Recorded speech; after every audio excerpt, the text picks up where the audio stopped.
ساحر، میں نیند میں تھا جب کسی نے مجھے پکارا تھا۔ میں نے آنکھیں کھول کر ادھر ادھر دیکھنے کی کوشش کی، لیکن ہر طرف اندھیرا تھا۔ میرا پورا کمرہ اندھیرے میں ڈوبا ہوا تھا۔ یہ اچانک کمرے میں اندھیرا کیسے ہو گیا؟ میں نے دل ہی دل میں سوچا، لیکن اس سے پہلے کہ میں کچھ کہتا، دوبارہ مجھے کسی نے پکارا تھا۔ ساحر، میں بہت پریشان ہوں، مجھے اپنے پاس بلا لو۔ اچانک میری نیند اڑ گئی، کیونکہ یہ آواز تو میرے دوست نوید کی تھی، جسے دنیا سے گئے 2 ماہ بیت چکے تھے۔ نوید اور میں بچپن سے ہی ایک ساتھ پڑھے تھے، ہم دونوں میں گہری دوستی تھی۔ اتفاق سے میری طرح وہ بھی اپنے ماں باپ کی اکلوتی اولاد تھا، جس کی وجہ سے پڑھائی کے علاوہ بھی ہم دونوں ایک ساتھ وقت گزارتے اور سگے بھائیوں کی طرح رہتے تھے۔ پڑھائی مکمل ہونے کے بعد وہ اپنے بابا کے ساتھ شہر شفٹ ہو گیا اور میں یہاں ابا کی زمینیں سنبھالنے لگا، تو ہماری ملاقات کبھی کبھار ہی ہوا کرتی تھی۔ ایک روز مجھے اماں نے جھنجھوڑتے ہوئے اٹھایا اور کہنے لگیں، اٹھ جا ساحر، آج میرے شہزادے کی پرانی دوستی پانی میں ڈوب گئی۔ میں جلدی سے اٹھا اور اماں سے کہا، کیا بات ہے اماں، تم کیوں رو رہی ہو اور کس دوستی کی بات کر رہی ہو؟ میں کچھ سمجھا نہیں ہوں۔ اماں نے کہا، شہر سے خبر آئی ہے کہ نوید پانی میں ڈوب کر مر گیا۔ کل شہر کے کچھ دوستوں کے ساتھ سمندر پر نہانے گیا تھا، پھر بیچارہ 4 کندھوں پر واپس آیا۔ اپنے دوست کی موت کا صدمہ میرے لیے ناقابل برداشت تھا۔ میں اسی روز شہر چلا آیا اور نوید کی آخری رسومات میں شرکت کرنے کے بعد وہاں میری ملاقات ایک باریش بزرگ سے ہوئی، جس نے مجھے روتے ہوئے دیکھا تو کہنے لگے، رونے سے کچھ نہ ہوگا، تمہارے دوست کو تمہاری ضرورت ہے، تم اس ضرورت کو پورا کر سکتے ہو۔ میں نہ سمجھی کے عالم میں بابا کی طرف دیکھنے لگا، مگر اس سے پہلے کہ میں کوئی سوال کرتا، وہ لوگوں کے ہجوم میں گم ہو گئے۔ ان کی بات سے مجھے یہی اندازہ ہوا کہ نوید کی روح مجھ سے ملاقات کرنا چاہتی ہے۔ میں جانتا تھا کہ مراقبے کی حالت میں روحوں سے ملاقات کی جا سکتی ہے۔ میرے پاس ایک کتاب تھی جس میں جنات اور روحوں سے ملاقات کے طریقے لکھے گئے تھے۔ میں اپنے گھر واپس آ گیا اور اس دوران میں دل ہی دل میں پختہ ارادہ کر چکا تھا کہ میں کتاب میں لکھے ہوئے عملیات کے ذریعے نوید کی روح سے ضرور ملاقات کروں گا۔ جلد ہی میں نے ایک عمل شروع کر دیا۔ اکثر میں نوید کے خیالوں میں کھو جاتا اور جب بھی اداس بیٹھتا، ایک چڑیا آ کر میرے پاس بیٹھ جاتی۔ وہ چڑیا بہت خوبصورت تھی اور اس کی چہکار اکثر مجھے اپنے غم سے باہر نکال لیتی۔ اس روز میں صبح سو کر اٹھا تو گھر میں غیر معمولی چہل پہل سنائی دی۔ میں باہر آیا تو نادیہ تیز آواز میں اماں سے باتیں کر رہی تھی۔ وہ میری چچا زاد تھی اور اکثر اپنی چھٹیوں میں یہاں رہنے کے لیے آ جایا کرتی تھی۔ اس نے مجھ سے سلام کیا اور حال احوال دریافت کیا، تو دعا سلام کرنے کے بعد میں چھت پر چلا آیا، جہاں اسٹور میں نے ایک چراغ روشن کر رکھا تھا۔ اسٹور کا دروازہ کھلنے کی وجہ سے چراغ بجھنے کے قریب تھا۔ میں نے جلدی سے آگے بڑھ کر چراغ کو دوبارہ روشن کر دیا۔ اسی وقت ایک سیاہ رنگ کا سایہ سا میرے پاس سے گزرا۔ اچانک مجھے ایسا لگا جیسے میرا دل بند ہو گیا ہے۔ کچھ پل کو تو مجھے محسوس ہی نہ ہوا کہ میرے ساتھ ہوا کیا ہے۔ ایک طرف چراغ گل ہونے کی فکر تھی تو دوسری طرف اپنی جان کی پرواہ، کیونکہ کتاب میں سختی سے تاکید کی گئی تھی کہ اگر چراغ جادوئی عمل مکمل ہونے سے پہلے بند ہو گیا تو جان کو خطرہ ہو سکتا ہے۔ مجھے اپنا دم گھٹتا ہوا محسوس ہوا تو میں جلدی سے اسٹور سے باہر آ گیا۔ اس وقت میرے ذہن سے چراغ بند ہونے کا خیال بھی نکل چکا تھا۔ میں نے باہر آ کر لمبی سانس لی۔ اسی وقت نادیہ اس طرف چلی آئی اور کہنے لگی، ساحر، چلو آؤ ناشتہ کرتے ہیں، تم صبح صبح یہاں کیوں چلے آئے؟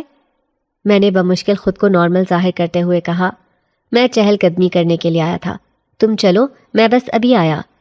میں نے نیچے آ کر ناشتہ کیا، لیکن سچ تو یہ تھا کہ میرے ذہن میں اس وقت وہی سایہ لہرا رہا تھا جو میں اس اسٹور میں دیکھ چکا تھا۔ ایک بار میں نے اماں سے ذکر کیا تھا، کیا دنیا سے جانے کے بعد روحوں سے ملاقات ممکن ہے؟ تب اماں میری بات پر بہت ہنسی تھی، کہنے لگیں، بے وقوف لڑکے، اس دنیا سے جانے کے بعد انسان کا اس دنیا اور یہاں کے لوگوں سے ناتا بالکل ختم ہو جاتا ہے۔ یہ بس خام خیالی باتیں ہیں کہ روحوں سے ملاقات ممکن ہو سکتی ہے۔ بیٹا کبھی ان باتوں میں نہ پڑنا، کیونکہ ایسا ہرگز ممکن نہیں ہے۔ مگر نوید کی موت کے بعد میں چاہتا تھا کہ اگر کوشش کر لی جائے تو کیا حرج ہے۔ بس یہی سوچ کر میں کتاب میں لکھی عملیات پر عمل کر رہا تھا۔ اس رات میں جلدی زمینوں پر سے واپس آ گیا۔ کچھ دیر اپنے کمرے میں آرام کیا اور پھر باہر آ کر جائزہ لیا تو اماں، ابا اور نادیہ نے محفل سجا رکھی تھی۔ میں کچھ دیر ان کے پاس بیٹھا اور پھر ان کے سونے کا انتظار کرنے لگا، کیونکہ آج جادو کی دوسری رات تھی اور سچ تو یہ ہے کہ میرا دل بری طرح کانپ رہا تھا، لیکن میں اسے درمیان میں نہیں چھوڑنا چاہتا تھا۔ کافی دیر بعد وہ سب اپنے کمروں میں چلے گئے اور میں چھت پر چلا آیا۔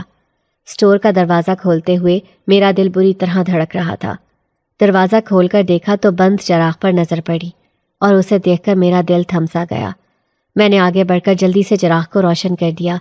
اسی وقت پورا کمرہ عجیب و غریب سے شور سے بھر گیا۔ مجھے ایسا لگا جیسے کسی نے مجھے جکڑ لیا ہو۔ چھوڑو مجھے! میں نے خود کو آزاد کرنے کی کوشش شروع کر دی، لیکن اتنے مضبوط شکنجے سے میں خود کو نہیں چھڑوا پا رہا تھا۔ مجھے پورا یقین ہو گیا کہ یہ میرا آخری وقت ہے اور اب میں بھی نوید کی طرح یہ دنیا چھوڑنے والا ہوں۔ میں گھٹ گھٹ کر سانس لے رہا تھا اور کوئی بھی سانس میری آخری سانس ثابت ہو سکتی تھی۔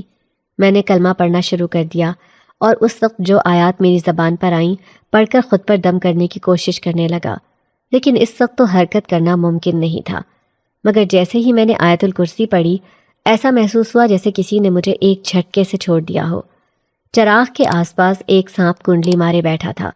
مجھے ڈر تھا کہ کہیں جلتا ہوا چراغ اس سانپ کو نقصان نہ پہنچا دے، لیکن وہ چھوٹا سا سانپ چراغ کے پاس پھن پھیلائے بیٹھا تھا، جس کی وجہ سے میں چراغ بند نہ کر سکا۔ میرے ذہن میں اس وقت یہی بات تھی کہ شاید سٹور روم کئی سال سے بند پڑا تھا، یہی وجہ تھی کہ کہیں سے کوئی سانپ نکل آیا ہوگا۔ مگر میری جان بچ گئی تھی، میرے لیے اتنا کافی تھا، اور میں نے دل ہی دل میں خدا کا شکر ادا کیا۔ میں جلد از جلد چراغ کو بند کر دینا چاہتا تھا، کیونکہ مجھے اماں کی بات اچھی طرح سمجھ آ گئی تھی کہ مرے ہوئے لوگوں سے ملاقات ممکن نہیں ہے۔ میں اس حقیقت کو دل سے قبول کر چکا تھا، اور اب میرے اندر اتنی ہمت نہیں تھی کہ دوبارہ اس مصیبت کا سامنا کر سکوں جس کا میں نے ابھی سٹور میں سامنا کیا تھا۔ پورا دن میں پریشان رہا، کیونکہ مجھے جادوئی عمل کو مکمل کرتے ہوئے ڈر لگ رہا تھا۔ میں نے اس بات کا ذکر کسی سے نہیں کیا تھا، کیونکہ مجھے پورا یقین تھا کہ اماں کو معلوم ہوتا تو مجھے خوب ڈانٹ پڑتی، اور بیچارہ میرا دوست جس سے میں ہر بات شیئر کیا کرتا تھا، وہ تو منو مٹی تلے جا سویا تھا۔ اس رات میں سونے کے لیے لیٹا تو میری وہی کیفیت ہو گئی۔ کسی نے مجھے دبوچ لیا اور اس کا شکنجہ اتنا مضبوط تھا کہ میں چاہنے کے باوجود کوئی حرکت نہ کر سکتا تھا۔ مجھے اس بات کا بخوبی اندازہ ہو چکا تھا کہ میرے پیچھے جنات کا شریر گروہ لگ چکا ہے۔ میں جلد از جلد ان سے چھٹکارا حاصل کرنا چاہتا تھا۔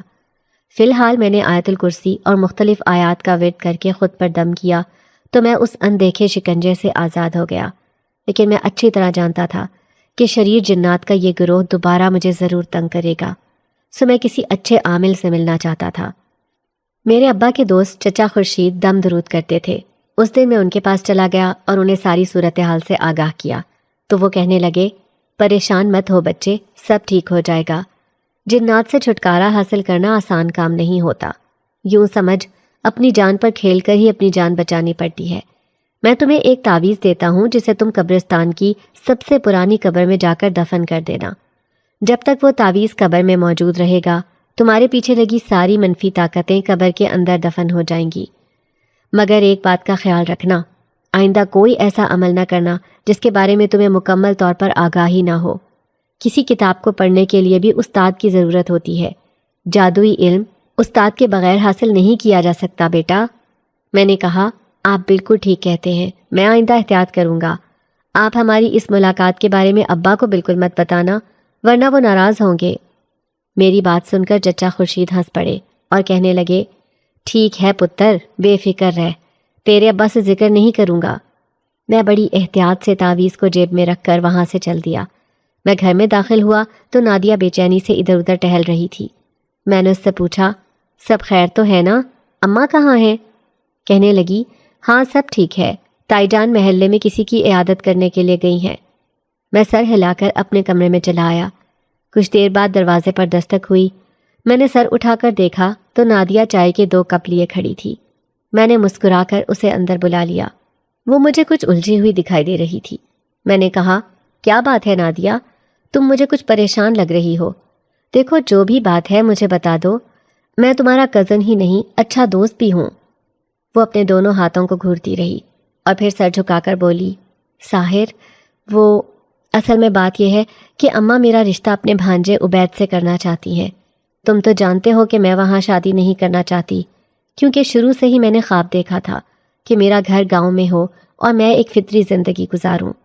میں ذرا مختلف مزاج کی لڑکی ہوں، شہری زندگی کی چکا چوند اور مصنوعی زندگی مجھے پسند نہیں ہے۔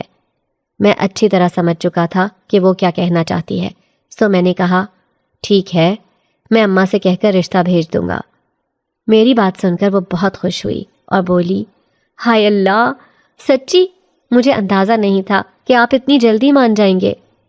وہ خوشی سے بے حال تھی اور شرماتی ہوئی کمرے سے باہر چلی گئی، جبکہ ایک گہری مسکراہٹ نے میرے لبوں کا احاطہ کر لیا۔ میں جلد از جلد تعویذ کو قبر میں دبانا چاہتا تھا تاکہ میں اپنی نارمل زندگی میں واپس آ سکوں اور نادیہ کے ساتھ اپنی خوبصورت زندگی کا آغاز کر سکوں۔ کئی سال سے میں اس کی آنکھوں میں اپنی محبت کے روشن دیپ دیکھ چکا تھا۔ وہ ایک خوبصورت لڑکی تھی جس کی موجودگی اندھیرے میں روشنی سی اور سناٹے میں کسی مدھر دھن جیسی تھی۔ اس رات لڑکوں نے ہمارے گاؤں کے قریبی میدان میں میچ کھیلنے کا اہتمام کیا ہوا تھا، سو میں نے اماں سے میچ دیکھنے کا بہانہ بنایا اور پھر قبرستان چلا آیا۔ قبرستان میں ہو کا عالم تھا اور ہر طرف سناٹا چھایا ہوا تھا۔ ہزاروں لوگ اپنے آخرت کے سفر پر روانہ ہو چکے تھے اور اس وقت قبروں میں خاموش لیٹے تھے۔ میں نے ایک نظر عبرت بنی ان قبروں پر ڈالی تو دل میں ایک عجیب سی وحشت اتر گئی۔ میں سب سے پرانی قبر ڈھونڈنے لگا۔ میں قبر پر لگے ہر کتبے کو بغور پڑھ رہا تھا۔ آخر کار میری نظر ایک بہت پرانی قبر پر پڑی جسے میں کھودنے لگا۔ ایک عجیب سی مہک چار سو پھیل گئی تھی۔ میرا ہاتھ ایک بوتل سے ٹکرایا تو قبر میں اس پراسرار بوتل کو دیکھ کر میں ایک دم پیچھے ہٹ کر اپنے ہاتھ جھاڑنے لگا۔ مجھے ڈر تھا کہ میں کسی نئی مصیبت میں گرفتار نہ ہو جاؤں۔ کچھ دیر تک پریشان کھڑا رہ کر میں سوچتا رہا کہ مجھے کیا کرنا چاہیے۔ ایک جادوئی عمل نامکمل چھوڑ کر نتیجہ دیکھ چکا تھا۔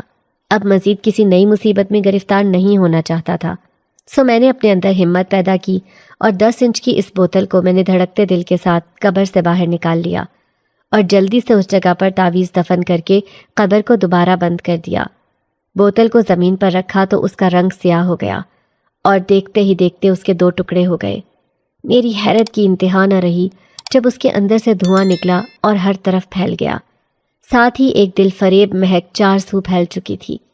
میں نے ایسی صورتحال دیکھی تو خوف کے مارے میرے رونگٹے کھڑے ہو گئے اور میں وہاں سے بھاگ نکلا۔ دن کی سفیدی چاروں طرف پھیل رہی تھی اور پرندے اپنے ٹھکانوں سے نکل کر پرواز کرنے لگے تھے۔ میں ایک جگہ اداس بیٹھا تھا کہ ایک چڑیا میرے آس پاس منڈلانے لگی۔ میں خالی خالی نظروں سے اسے دیکھ رہا تھا۔ وہ بڑی محبت سے میرے گرد چکر لگاتی اور پھر میری بازو پر آ بیٹھتی۔ اسے دیکھ کر ایسا محسوس ہو رہا تھا جیسے وہ مجھے پہچانتی ہے اور میری موجودگی اسے خوش کر رہی ہے۔ میں نے محبت سے اسے چوما تو وہ اچانک ایک حسین شاہی جنزادی کے روپ میں آ گئی۔ میں پہلی بار کسی جنزادی کو اپنے روبرو دیکھ رہا تھا۔ اس وقت میں اس کے حسن سے متاثر ہو کر اپنی سدھ بدھ کھو بیٹھا اور ایک پل کو تو مجھے سمجھ ہی نہیں آیا کہ میں اس سے کیا بات کروں۔ تمہارا شکریہ اے نوجوان لڑکے، تم نے میرے بیٹے کو قید سے رہائی دلا کر مجھ پر احسان کیا ہے۔ میں تمہیں انعام دینا چاہتی ہوں۔ یہ کہہ کر اس نے مجھے ایسا انعام دیا جسے دیکھ کر میں حیران رہ گیا۔ وہ ایک چھوٹی سی صندوق تھی جس پر تالا لگا ہوا تھا۔ اس نے صندوق کو میری جانب بڑھایا تو میں نے اسے تھام لیا اور سوالیہ نظروں سے جنزادی کی طرف دیکھ کر کہنے لگا، میں نے تو کسی کی جان نہیں بچائی۔ مجھے اس وقت ایسا لگ رہا تھا جیسے میں خواب دیکھ رہا ہوں اور ابھی میری آنکھ کھل جائے گی، کیونکہ آج تک میں نے جنات کے انعامات دینے کے قصے صرف کہانیوں اور کتابوں میں پڑھے تھے۔ جنزادی میرے قریب آئی اور بولی، تم نے میرے بیٹے کو جادو کی قید سے آزاد کروایا ہے۔ 50 سال سے وہ اس پرانی قبر میں پڑی بوتل میں بند تھا۔ ظالموں نے محبت کرنے کی ایسی سزا دی کہ اسے بے نام و نشان کر دیا، لیکن تم تو جانتے ہو کہ جسے اللہ رکھے اسے کون چکھے۔ میں کہنے لگا، مجھے اچھا لگا ہے کہ میں آپ کے بیٹے کے کام آیا، لیکن مجھے اس انعام کی ضرورت نہیں ہے۔ یہ کہہ کر میں آگے بڑھنے لگا تو جنزادی نے مجھے پکار کر کہا، اس انعام پر تمہارا حق ہے اور یہ تمہیں ہی ملے گا۔ اگر تم نے یہ انعام لے لیا تو ہمیں خوشی ہوگی۔ اس کے خلوص کے سامنے بے بس ہو کر میں نے صندوق کو تھام لیا تو جنزادی کے چہرے پر مسکراہٹ پھیل گئی اور وہ بولی، اس کی چابی پرانے کھنڈرات میں مل جائے گی، کیا تم ڈھونڈ سکو گے؟ سچ تو یہ ہے کہ میرا دل چاہ رہا تھا کہ میں صندوق کو یہیں چھوڑ کر بھاگ جاؤں، لیکن میں بزدلی کا مظاہرہ نہیں کرنا چاہتا تھا، سو میں نے حامی بھر لی کہ میں ضرور پرانے کھنڈرات سے جا کر صندوق کی چابی نکال لوں گا۔ پرانے کھنڈرات ایک پرانا علاقہ تھا جو 100 سال سے غیر آباد تھا اور اتنا عرصہ گزرنے کے بعد بھی وہاں لوگ آباد نہ ہو سکے تھے۔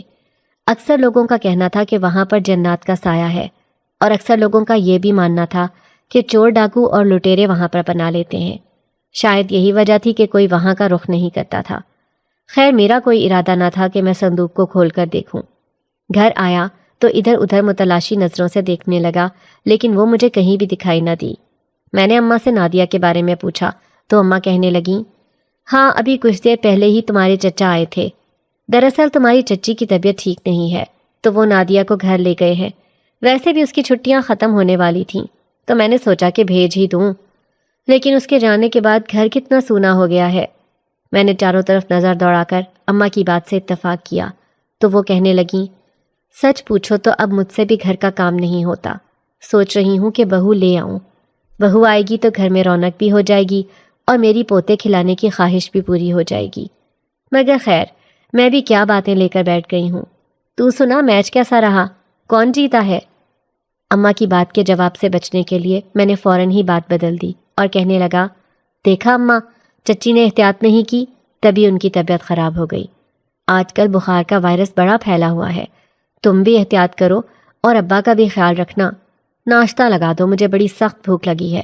ناشتہ کر کے سوؤں گا، اس کے بعد زمینوں پر چلا جاؤں گا۔ صندوق کو میں نے سیڑھیوں پر چھپا دیا تھا۔ اماں کے جانے کے بعد میں نے صندوق اٹھایا اور اپنے کمرے میں رکھ دیا۔ تعویذ کو قبر میں دفن کرنے کے بعد آج رات کئی دنوں بعد مجھے بڑی پرسکون نیند آئی تھی۔ اگلے دن زمینوں پر جانے سے پہلے میں اس جگہ چلا آیا جہاں مجھے جنزادی دکھائی دی تھی۔ ایک انجانی سی قوت تھی جو مجھے یہاں کھینچ لائی تھی۔ میں اسے دیکھنا چاہتا تھا۔ مٹی پر اب بھی اس کے قدموں کے نشان تھے۔ اچانک مجھے صندوق کا خیال آیا۔ میں اسے کھول کر جنزادی کے دیے ہوئے تحفے کو دیکھنا چاہتا تھا۔ اچانک وہی چڑیا میرے آس پاس آ کر منڈلانے لگی۔ میں نے کہا، اے ننھی چڑیا، اگر تو نیک دل جنزادی ہے تو اپنا آپ ظاہر کر دے۔ اسی وقت اس نے میرے سر کے گرد 7 چکر لگائے اور لمبی اڑان بھری۔ میں گھر واپس آیا تو اماں کے کمرے سے رونے کی آواز آ رہی تھی۔ میں دوڑ کر کمرے میں گیا اور اماں سے رونے کی وجہ پوچھی تو وہ کہنے لگیں، تیرے ابا کو ہارٹ اٹیک ہوا ہے، ابھی محلے کے کچھ لوگ انہیں ہسپتال لے کر گئے ہیں۔ یہ سن کر میرے قدموں تلے سے زمین سرک گئی اور میں اماں کو لے کر ہسپتال پہنچ گیا۔ ابا کے ساتھ 2 دن تک ہسپتال میں رکنا پڑا اور پھر گھر آیا تو ڈھیر ساری ذمہ داریاں میری منتظر تھیں جو اب تک ابا نبھاتے آ رہے تھے۔ ابا کی طبیعت پہلے سے بہتر تھی، لیکن میں چاہتا تھا کہ اب وہ مکمل طور پر آرام کریں۔ ابا چاہتے تھے کہ جلد از جلد میرا اور نادیہ کا نکاح ہو جائے تاکہ وہ اپنی زندگی میں ہی ہماری خوشیاں دیکھ لیں۔ جمعے کے روز ہمارا نکاح طے کر دیا گیا۔ جمعرات کی رات میں نوید کی قبر پر فاتحہ پڑھنے کے لیے آیا تو اسے یاد کر کے ایک بار پھر میرا دل اداس ہو گیا اور میں نے اس کی مغفرت کے لیے دعا کی۔ اگر آج وہ زندہ ہوتا تو میری خوشیوں میں ضرور شامل ہوتا۔ دعا پڑھنے کے بعد جیسے ہی میں نے اپنے ہاتھوں کو چہرے پر پھیرا تو مجھے کسی کے سسکنے کی آواز سنائی دی۔ یہ زنانہ آواز تھی جس نے میری توجہ اپنی جانب کھینچ لی تھی۔ مجھے جھرجھری سی آ گئی اور میں نے آس پاس دیکھا، لیکن مجھے کہیں کوئی دکھائی نہ دیا۔ میں نے چاہا کہ دوڑ لگا دوں، مگر یہ سوچ کر رک گیا کہ ایسے موقع پر کسی کو تکلیف میں چھوڑ کر جانا بزدلی اور خود غرضی ہے۔ سو میں وہیں رک کر آس پاس کا جائزہ لینے لگا، مگر مجھے کوئی بھی دکھائی نہ دیا۔ سسکیوں کی آواز تھی کہ مسلسل میرے اعصاب پر حملہ آور تھی۔ میں نے کچھ فاصلہ طے کیا تھا کہ مجھے ایک جگہ ایک پراسرار دروازہ دکھائی دیا۔ دروازے کے آگے عجیب و غریب کانٹے دار پودے لگائے گئے تھے تاکہ کوئی اس دروازے کو عبور نہ کر سکے۔ میں چاہتا تھا کہ اپنے قدم واپس موڑ لوں، لیکن میں کسی کو سسکتا ہوا چھوڑ کر واپس نہیں جا سکتا تھا۔ میرے پاؤں زخمی ہو رہے تھے اور تکلیف کی وجہ سے میری آنکھوں میں آنسو آ گئے تھے، مگر میں نے ہمت نہ ہاری اور دروازہ کھولنے میں کامیاب ہو گیا۔ اندر قدم رکھا تو ایسا لگا جیسے کسی دوسری دنیا میں چلا آیا ہوں۔ بڑا سا خوبصورت محل دیکھ کر میری آنکھیں حیرت کے مارے کھلی کی کھلی رہ گئیں۔ میرے آس پاس کچھ غلام جن کھڑے تھے، سب نے مجھے جھک کر سلام کیا۔ وہ شاید ہر آنے والے کو اسی طرح ادب اور احترام سے سلام کرتے ہوں گے، تبھی تو ایک انجان انسان کے سامنے ادب سے پیش آئے۔ مجھے یہاں پر انسانی بو محسوس ہو رہی ہے، شاید کوئی اندر داخل ہوا ہے، جائزہ لیا جائے۔ یہ آواز جانی پہچانی تھی۔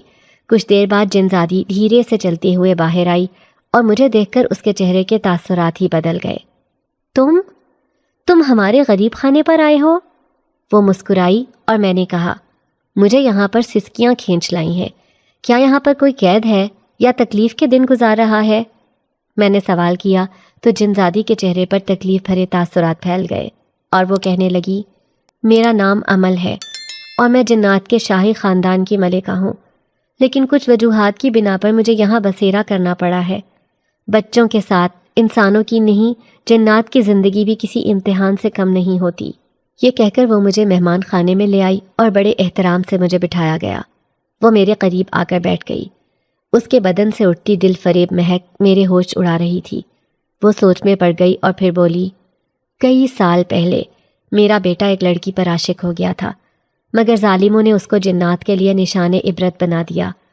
کئی سال وہ پرانی قبر میں پڑا سسکتا رہا، اور جب تم نے تعویذ دفن کرنے کے لیے قبر کھولی تو اسے قید سے رہائی نصیب ہوئی۔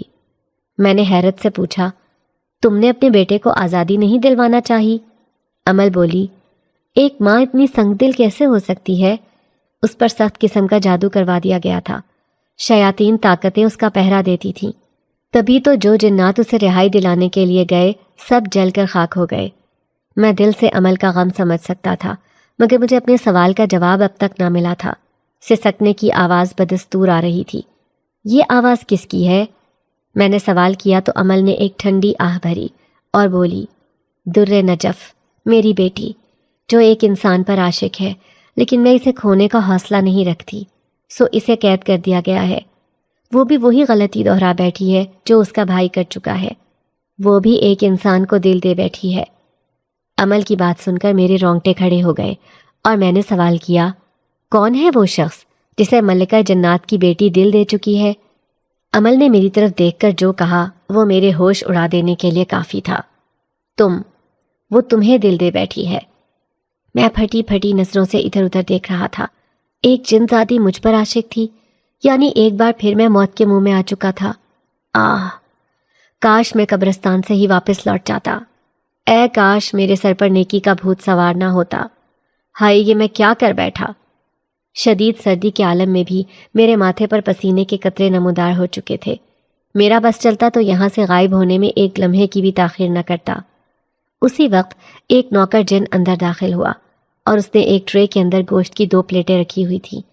ایک گوشت کی پلیٹ میں کچا گوشت تھا جس پر تازہ لوہو لگا ہوا تھا، جسے دیکھ کر کراہیت محسوس ہو رہی تھی، جبکہ دوسری پلیٹ کے اندر بھنا ہوا گوشت رکھا گیا تھا۔ یہ شاید میرے لیے تیار کروایا گیا تھا۔ میں جانتا تھا کہ اگر میں نے اس کھانے کا ایک لقمہ بھی لیا تو ہمیشہ کے لیے موت کی نیند سلا دیا جاؤں گا یا پھر اپنے ہوش کھو بیٹھوں گا اور عمل مجھے اپنی بیٹی در نجف کے حوالے کر دے گی۔ میں عجیب کشمکش کا شکار تھا کہ عمل کی آواز نے ماحول پر طاری سکوت کا خاتمہ کر دیا۔ ڈرو مت، ہم اچھی طرح جانتے ہیں جیسے ہمیں اپنی اولاد پیاری ہے، اسی طرح تم بھی کسی ماں کے بیٹے ہو۔ انسانوں کی یہ فطرت ہے کہ جنات سے چھٹکارا حاصل کرنے کے لیے ہر حد پار کر جاتے ہیں اور جنات کے بچوں تک کی جان لینے سے گریز نہیں کرتے۔ بس یہی وجہ تھی کہ مجھے اپنی بیٹی کو قید کرنا پڑا۔ میں اس بات سے بھی باخبر ہوں کہ تمہاری زندگی میں اب کسی کی کوئی جگہ نہیں ہے۔ نادیہ کو اپنی زندگی میں شامل کر کے تم بہت خوش اور مطمئن ہو۔ اچھی بات ہے، تمہیں خوش ہونا چاہیے۔ خیر، یہ وقت ان باتوں کے لیے نہیں ہے۔ تم ہمارے مہمان ہو اور تمہاری خدمت کرنا ہمارا فرض ہے۔ یہ کہہ کر عمل نے بھنا ہوا گوشت ٹرے سے اٹھا کر میری طرف پیش کیا تو میں چاہنے کے باوجود انکار نہ کر سکا۔ ڈرتے دل کے ساتھ میں نے کھانا شروع کر دیا۔ اتنا لذیذ گوشت میں اپنی زندگی میں پہلی بار کھا رہا تھا۔ اس کا ذائقہ بالکل ہی منفرد تھا۔ اللہ جانے کس کا گوشت ہے، میں نے دل ہی دل میں سوچا۔ حیرت کی انتہا نہ رہی جب عمل نے مجھے پرسوچ انداز میں دیکھا تو بولی، یہ ہرن کا گوشت ہے۔ مجھے یہ سوچ کر حیرت ہو رہی تھی کہ وہ میرے دل میں چھپا سوال کیسے جان گئی تھی، لیکن جنات شاید اتنے ہی طاقتور ہوتے ہیں۔ کچھ دیر بعد میں نے اجازت چاہی اور عمل نے مجھے دوسرے دروازے کا راستہ دکھایا، جہاں کا راستہ بہت صاف اور پرسکون تھا۔ یہاں جھاڑیوں کا نام و نشان بھی نہیں تھا اور خوبصورت گھاس ہر طرف پھیلی ہوئی تھی۔ یہ راستہ سیدھا قبرستان کی طرف نکلتا تھا۔ میں وہاں سے باہر نکل آیا، مگر سسکیوں کی آواز اب بھی میرا پیچھا کر رہی تھی۔ میں نے پیچھے مڑ کر نہیں دیکھا کیونکہ میں اب مزید کوئی خطرہ مول نہیں لینا چاہتا تھا۔ میری اپنی جان بچ گئی تھی، میرے لیے اتنا کافی تھا۔ میں مختلف آیات کا ورد کرتے ہوئے گھر تک پہنچا۔ اس روز میرا نکاح تھا۔ نادیہ دلہن بن کر بہت خوبصورت دکھائی دے رہی تھی۔ ابا کی بیماری کی وجہ سے زیادہ دھوم دھام سے بارات نہیں لا سکے، لیکن سادگی کے باوجود اماں نے خاصی تیاری کی تھی، اور ویسے بھی وہ کئی سال سے میری شادی کی تیاریوں میں مگن تھیں۔ چچا جان نے بھی مختصر سا مگر بڑا عمدہ انتظام کیا ہوا تھا۔ ان کا کوئی بیٹا نہیں تھا، یہی وجہ تھی کہ میں نے جہیز لینے سے صاف انکار کر دیا تھا۔ سب نے میری بہت تعریف کی اور نادیہ کی قسمت پر رشک کیا۔ چاچا اور چاچی نے روتی آنکھوں کے ساتھ بیٹی کو الوداع کیا اور یوں نادیہ رخصت ہو کر میرے گھر آ گئی۔ اس روز میں بہت خوش تھا۔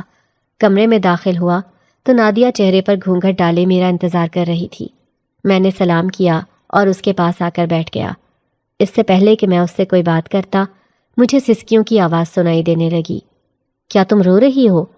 میں نے گھونگھٹ ہٹا کر نادیہ سے سوال کیا تو وہ کھلکھلا کر ہنسنے لگی اور بولی، میں بھلا کیوں رونے لگی؟ مجھے روتی ہوئی دلہن بالکل نہیں پسند، اور میں نے پہلے ہی سوچ رکھا تھا اپنی شادی میں رو کر اپنا میک اپ خراب نہیں کروں گی۔ خوف کے مارے ایک دم میرے رونگٹے کھڑے ہو گئے۔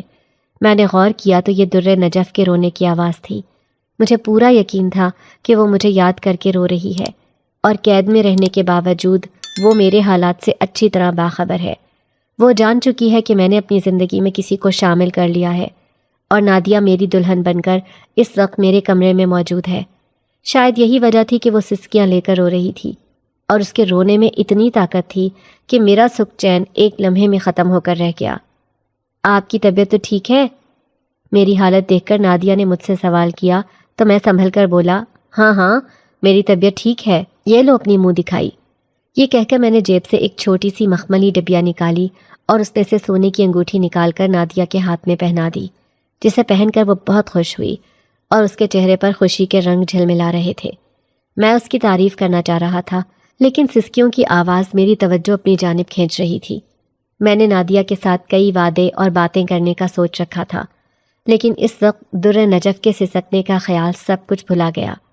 میں آپ کے لیے کچھ بنا کر لاتی ہوں، مجھے آپ کی طبیعت ٹھیک نہیں لگ رہی۔ یہ کہہ کر نادیہ اپنا بھاری کامدار لہنگا سنبھالتے ہوئے بیڈ سے اترنے لگی تو میں نے آگے بڑھ کر اس کا ہاتھ تھام لیا اور اسے بٹھاتے ہوئے بولا، آج تم کوئی کام نہیں کرو گی کیونکہ تم دلہن ہو۔ میری بات سن کر وہ مسکرائی اور پھر ہنستے ہوئے نہ جانے کیا کچھ کہہ رہی تھی۔ میں مسکرا کر اس کو جواب دینے کی کوشش کرنے لگا، لیکن میرے کانوں میں در نجف کی سسکیوں کی آواز گونجتی رہی۔ صبح ہوئی تو حالات نارمل تھے، لیکن جیسے ہی میں نادیہ کے قریب جانے کی کوشش کرتا، اس کے سسکنے کی آوازیں سنائی دیتیں اور میں بے چین ہو جاتا۔ میرے پاس جنات سے چھٹکارا حاصل کرنے کے طریقے کتاب میں لکھے موجود تھے، لیکن میں اب کوئی نیا تجربہ نہیں کرنا چاہتا تھا۔ اس روز میں نماز پڑھ کر مسجد سے باہر نکل رہا تھا کہ مسجد کے باہر سب نمازی ایک دوسرے سے ہاتھ ملا رہے تھے۔ میں بھی لوگوں سے ہاتھ ملانے لگا، لیکن ایک بزرگ پر نظر پڑی تو میں ایک دم پتھرا کر رہ گیا، کیونکہ یہ تو وہی بزرگ تھے جنہیں میں اپنے دوست نوید کے جنازے پر دیکھ چکا تھا۔ میں دوڑ کر ان کے پاس گیا اور بولا، السلام علیکم بابا جی، کیسے ہیں آپ؟ اس روز میں نے آپ سے سوال کیا تھا، لیکن آپ میری بات کا جواب دیے بغیر ہی چلے گئے تھے۔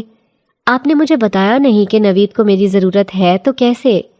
اب میں اس کی یہ ضرورت بھلا کیسے پوری کر سکتا ہوں؟ یہ وہ سوال تھا جس نے مجھے ایک عرصے سے بے چین رکھا ہوا تھا۔ اس کا جواب آج تک نہ کھوج سکا تھا، اور کسی اور سے یہ سوال کرنے کا حوصلہ خود میں نہیں پا سکا۔ آج وہی بزرگ دوبارہ دکھائی دیے تو میں نے ان سے سوال کیا تو وہ کہنے لگے، بیٹا، مرے ہوئے لوگوں کی یاد میں آنسو بہانے سے بہتر ہے کہ ان کی ضرورت کو پورا کیا جائے۔ میں اب بھی الجھن کا شکار تھا اور میں نے ان سے پوچھا، مرے ہوئے لوگوں کی ضرورت کو بھلا کیسے پورا کیا جا سکتا ہے؟ کیونکہ میں نے تو سن رکھا ہے کہ مرنے کے بعد انسان کو کسی چیز کی ضرورت نہیں رہتی اور اس کا ناتا دنیا والوں سے کٹ جاتا ہے۔ بابا جی کہنے لگے، تم نے ٹھیک سنا ہے، لیکن یہ بات غلط ہے کہ مرنے والوں کو ہماری ضرورت نہیں رہتی۔ انہیں ہمیشہ ہمارے ایصال ثواب کی ضرورت رہتی ہے، اور وہ لوگ انتظار کرتے ہیں کہ کب ان کا کوئی پیارا ان کے لیے تحفہ بھیجتا ہے۔ ان کی بات سن کر میرا دل شرمندگی سے بھر گیا، کیونکہ اب تک میں نوید کی روح سے ملنے کی کوشش تو کر چکا تھا، لیکن اسے میری کس طرح ضرورت تھی یہ تو میں نے سوچا ہی نہیں تھا۔ میں نے دل میں پختہ ارادہ کیا کہ اب میں باقاعدگی سے اپنے دوست اور دوسرے مسلمان جو اس دنیا سے جا چکے ہیں سب کے لیے ایصال ثواب کا اہتمام کروں گا۔ میں ان کا شکریہ ادا کر کے وہاں سے چل دیا۔ اس روز میں نے در نجف کے بارے میں بہت برا خواب دیکھا اسے اپنے لیے تڑپتے اور سسکتے دیکھ کر میری تو نیند ہی اڑ گئی۔ سچ شکر کہ نادیہ اس وقت گھر میں موجود نہیں تھی، کیونکہ وہ اپنے بابا کے گھر چند دن رکنے کے لیے گئی ہوئی تھی۔ میری ماں نے مجھے ایک انسان کی زندگی کو پرسکون رکھنے کے لیے ہر خوشی سے محروم کر دیا ہے۔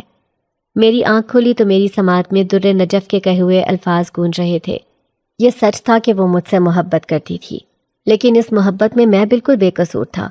میں نے اسے کوئی حسین خواب نہیں دکھایا تھا، میں نے اسے اپنے پیچھے نہیں لگایا تھا، اور نہ ہی نادیہ کا کوئی قصور تھا۔ سو پھر میں کیوں اسے چھوڑ کر در نجف کا خیال کرتا؟ میرا دل بے چین اور مضطرب تھا، لیکن میں ٹہل کر اس بات کو بھلانے کی کوشش کر رہا تھا۔ مگر یہ بھی حقیقت ہے کہ جس چیز کو بھلانے کے لیے انسان جتنی بھی کوشش کرتا ہے، وہی خیالات انسان کو ہر دم پریشان رکھتے ہیں۔ جیسے اس وقت میں اسے بھلانے کی ناکام کوشش کر رہا تھا۔ اسی وقت دھاڑ کی آواز سے میرے کمرے کا دروازہ کھلا اور ساتھ ہی تیز ہوا کا جھونکا کمرے میں داخل ہوا تو خوف کے مارے میں لرز کر رہ گیا اور مجھے کچھ ہوش نہ رہا کہ یہ سب کیا ہو رہا ہے، کیونکہ یہ سب کچھ چند سیکنڈ کا کھیل تھا اور دیکھتے ہی دیکھتے ماحول بدل گیا۔